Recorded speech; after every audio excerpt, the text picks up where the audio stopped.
From loading and coupling trailers to backing and parking, hauling more than one trailer at a time creates a unique set of challenges for truck drivers. There are several configurations of multiple trailers that you may encounter. Dolly. All multiple trailer configurations will use a dolly, also known as a converter, to connect the second trailer to the first trailer. This dolly acts as a platform for the front of the second trailer to rest on, while also housing a fifth wheel to connect the trailer. Dollies will have one or two axles and are licensed as a separate trailer. A-train. An A-train consists of a dolly connected to a pintle hook on the rear of the forward trailer. The dolly is commonly known as an A-dolly due to its shape. This kind of dolly provides 2 points of articulation, one at the pintle hook with the forward trailer and another at the fifth wheel. B-train. For a B-train, the dolly assembly makes up part of the frame and axles of the lead trailer. In some cases, the dolly is fixed in position with the fifth wheel exposed, while in other cases, the axle and dolly assembly can slide in and out from under the trailer. The B-train dolly has only 1 point of articulation at the fifth wheel. Due to this, a B-train tends to be easier to maneuver when backing. C-train. The C-train uses a similar dolly to the A-train, but instead of using a single pintle hook on the forward trailer, this dolly connects to 2 pintle hooks. This removes the second point of articulation and makes the dolly rigid, with the only point of articulation being the fifth wheel. These types of dolly are more stable, however it is more difficult to connect the dolly to the lead trailer. Tires will also wear faster on this type of dolly. In all multiple trailer situations, the heaviest trailer should always be the forwardmost trailer. Coupling. Second trailer brakes. If the second trailer does not have spring brakes, you will need to drive your truck close to the trailer and use the emergency air line to fill the trailer air tank. Disconnect the emergency air line and the trailer brakes should be set. If unsure, chock the tires. A-train. If hauling in an A-train configuration, the first step is to couple your dolly to your forward trailer. Dollies are often heavy, but they can be manipulated by hand if needed. The dolly will either have air or spring brakes that will need to be disengaged to move. In some cases, it is easiest to pull the dolly up to the pintle hook on the forward trailer this way and connect it. Otherwise, back the trailer as close to the dolly as you can. Unlike a fifth wheel, the pintle ring on a dolly cannot slide onto the pintle hook, so it will need to be manually lifted onto the hook. Always make sure that the latch on the pintle hook locks into the closed position and connect the safety hooks.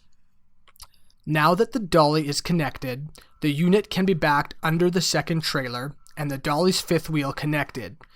Ensure that the fifth wheel connection is secured by pulling the truck and trailers forward. Also visually confirm that lock jaws are closed fully around kingpin. Connect the airlines and electrical plugs from the dolly to the lead trailer and from the dolly to the second trailer. Charge trailer air and check for second trailer air by opening the emergency line. Don't forget to raise the landing gear on the second trailer as well as the dolly if they were down when coupling. B-train. Coupling a B-train is much simpler. With the first trailer connected and the rear fifth wheel section pulled back, back the trailer under the second trailer until the fifth wheel is coupled in the same fashion you would connect to a normal single trailer. Check that the fifth wheel has coupled completely and connect your airlines and power plug. C-train. Coupling the C-train configuration is essentially the same as for the A-train. However, 2 pintle hooks must be connected, which makes things more difficult. Again, ensure the pintle hooks are latched into the locked position. Uncoupling. Set the second trailer brakes or chock the wheels. Lower the landing gear to take some weight off the dolly. Disconnect safety chains, airlines, and power plug from second trailer. Open lock jaws on dolly fifth wheel. Slowly pull first trailer and dolly forward. To uncouple dolly from forward trailer, disconnect airlines and power plug. Unlatch pintle hook on forward trailer. Lift dolly pintle ring off of forward trailer pintle hook. Never unlatch the pintle hook with the dolly still under the second trailer. The dolly tow bar may fly up under the second trailer's weight and cause injury. It will also make it very difficult to recouple. Inspection. Both the dolly and second trailer must be inspected as part of your normal inspection routine. The following items should be inspected. Dolly. Fifth wheel securely mounted to frame. No missing or damaged parts. Fifth wheel is properly greased. No visible space between upper and lower fifth wheel. Locking jaws around shank, not head of kingpin. Release arm properly seated and safety latch engaged. Electrical cords firmly plugged in and secured. Airlines free of damage, properly connected, no leaks and enough slack for turns. Landing gear fully raised, no damaged or missing parts. Landing gear crank handle in place and secured. If landing gear is power operated, no air or hydraulic leak. Air tank drain valve is closed. Spare tire is secured. Second and third trailer. Glide plate securely mounted to trailer frame. Kingpin is not damaged. Pintle hook latched. Safety chains secured. Airlines supported and glad hands properly connected. Shut-off valves on rear of front trailer are open. Shut-off valve on rear of the last trailer is closed. Air brake checks. Checking the air brakes on your trailers is done in the same fashion as checking the brakes on the tractor. Set the parking brake. Once air pressure has reached normal levels, push the red trailer air supply knob. Use the trailer handbrake to apply air to the service line. Open the emergency line shutoff valve on the back of the rearmost trailer. If you hear air escaping, the entire system is charged. Open the service line valve to check that service pressure goes through all the trailers. If you do not hear air escaping from both lines, check that the shutoff valves on the trailers and dolly are in the open position. You must have air all the way back for all the brakes to work. Tractor protection valve. Charge the trailer air brake system. Shut off the engine. Reduce built-up air pressure by pressing and releasing the brakes several times. Tractor protection valve should pop out when air pressure falls between 20 to 45 psi. Trailer emergency brakes. Charge brake system and test that trailer rolls freely. Stop and pull out the tractor protection valve. Gently pull on the trailer to see if the emergency brakes have engaged.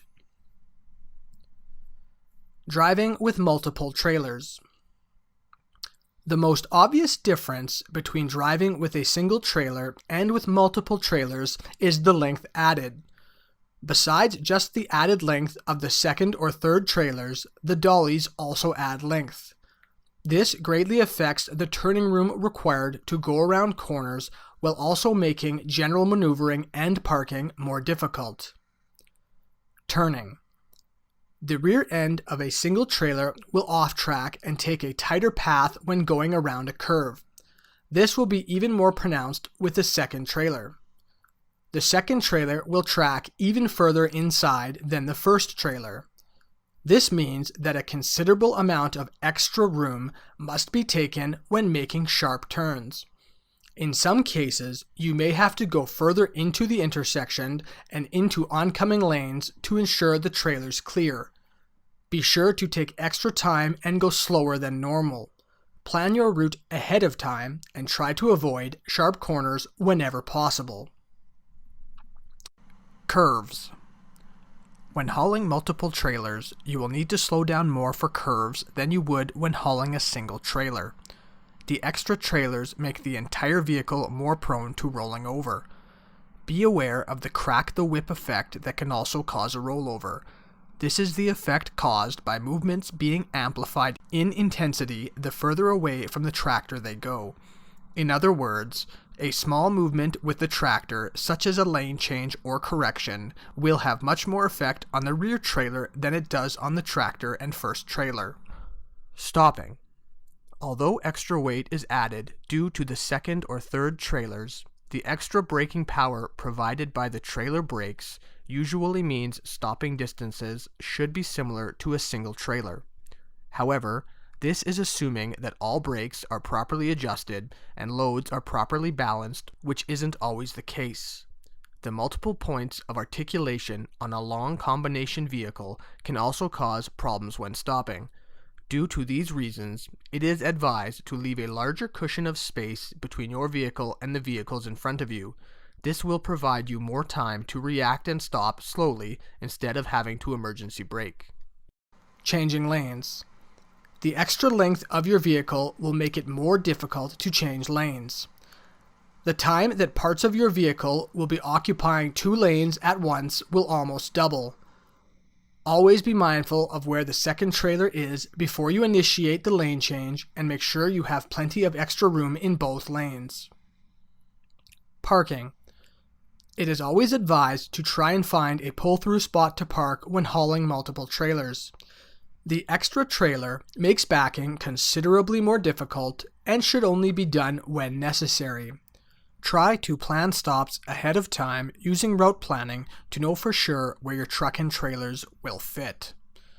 Backing. The hardest maneuver when hauling a second trailer is backing up. An A train will be slightly more difficult than a B train because it has an extra point of articulation. The process for both, however, will be similar. The biggest thing to remember is to give yourself more time, move slower, and get out and check visually more than you normally would when backing a single trailer. Straight back. As you reverse, if the trailer begins to move left or right, you must steer in the opposite direction to bring the forward trailer in line with the rear trailer. After both your trailers return to being in line, steer so the tractor is back in line and pushing straight back. Use both your mirrors and keep an eye on the sides of your trailers. If you see more of the trailers in one side mirror than the other, it's not straight. Also remember that it's far easier to make many small adjustments than it is to make large ones. Turning while backing. With a single trailer, you usually steer in the opposite direction of where you want the trailer to go. However, with a second trailer, you need to steer in the direction you want the trailer to go. So if you want the second trailer to go back and to the right, you need to first steer your truck to the right. This will push the back of the first trailer to the left, which in turn moves the rear trailer to the right. Another thing to keep in mind is that large movements of your truck left and right will have less effect on the rear trailer than it does on the first trailer, so it will feel like you are making much larger movements than you normally would.